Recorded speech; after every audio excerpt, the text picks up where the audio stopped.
हमारे YouTube channel को subscribe करना और वीडियोस शेयर करना मत भूलें।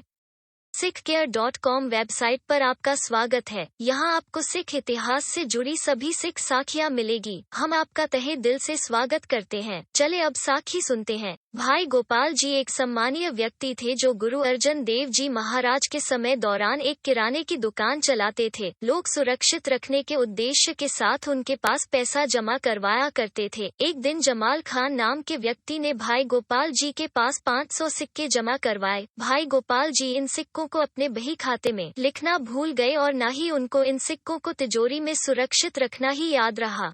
कुछ समय बाद जमाल खान ने अपने जमा करवाए 500 सिक्के भाई गोपाल जी से वापस मांगे। भाई गोपाल जी ने अपनी जमा बही देखी तो उसमें जमाल खान के सिक्कों का कोई हिसाब नहीं मिला। फिर गोपाल जी ने अपनी तिजोरी देखी तो उसमें भी जमाल खान के सिक्के नहीं मिले। उसने जमाल खान से कहा कि उसके पास उसका पैसा नहीं है। जमाल खान ने कहा कि वह भाई गोपाल की शिकायत मुसलमान शासक के पास कर देगा अगर वह उसका पैसा वापस नहीं करेगा। भाई गोपाल ने एक बार फिर बही खाता देखा और खोज की परंतु सिक्के नहीं मिले। उसने जमाल खान से कहा, मेरे पास आपके पैसे नहीं हैं, परंतु अगर आप कह रहे हो तो मैं आपको 500 सिक्के दे सकता हूँ।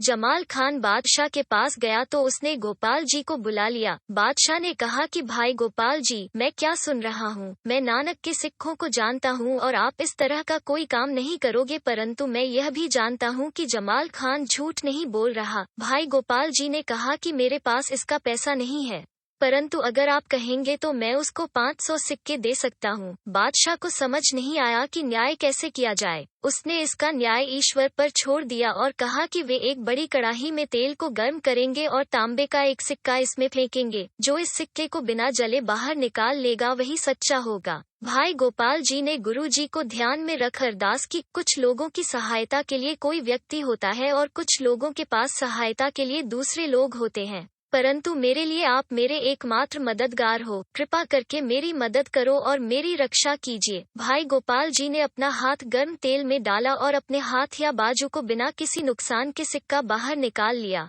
फिर जमाल खान ने अपना हाथ गर्म तेल में डाला, परंतु सिक्का उठाने से पहले ही उसका हाथ जल गया। उसको तुरंत डॉक्टरी इलाज दिया गया। भाई गोपाल जी परेशान थे कि उनकी वजह से जमाल खान को नुकसान हुआ है। फिर कुछ समय बीता और एक ग्राहक भाई गोपाल जी की दुकान में आया। जब गोपाल जी ने ग्राहक द्वारा चाही गई वस्तु की खोज की तो खाने के सामान वाले एक पीपे कंटेनर में उनको 500 सिक्के रखे मिले।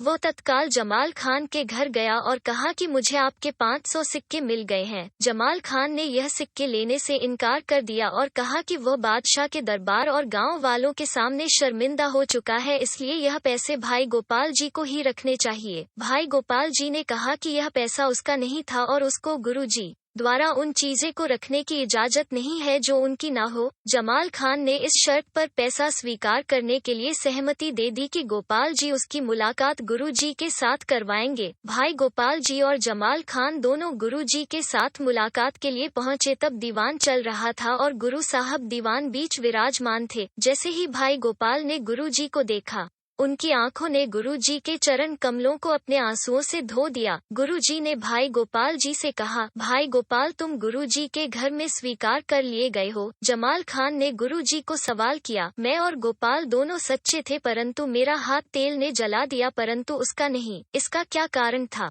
उद्धरण: गुरु जी ने कहा, सबसे पहले भाई गोपाल जी ने जानबूझकर कुछ गलत नहीं किया। दूसरा, भाई गोपाल जी ने अपनी अरदास उस सर्वशक्तिमान परमात्मा के चरणों में की जिस पर उसको पूर्ण विश्वास था और जिसने उसकी जरूरत के समय मदद की। जब तुमने अपना हाथ तेल में डाला तो आपने अपनी मदद के लिए अलग अलग पीरों को स्मरण याद किया, परंतु तुम्हारे पास किसी एक में विश्वास और भरोसा नहीं था। जमाल खान ने गुरु जी के वचनों से सहमति जताई और कहा कि हाँ, उन्होंने अलग अलग पीरों को मदद के लिए याद किया था।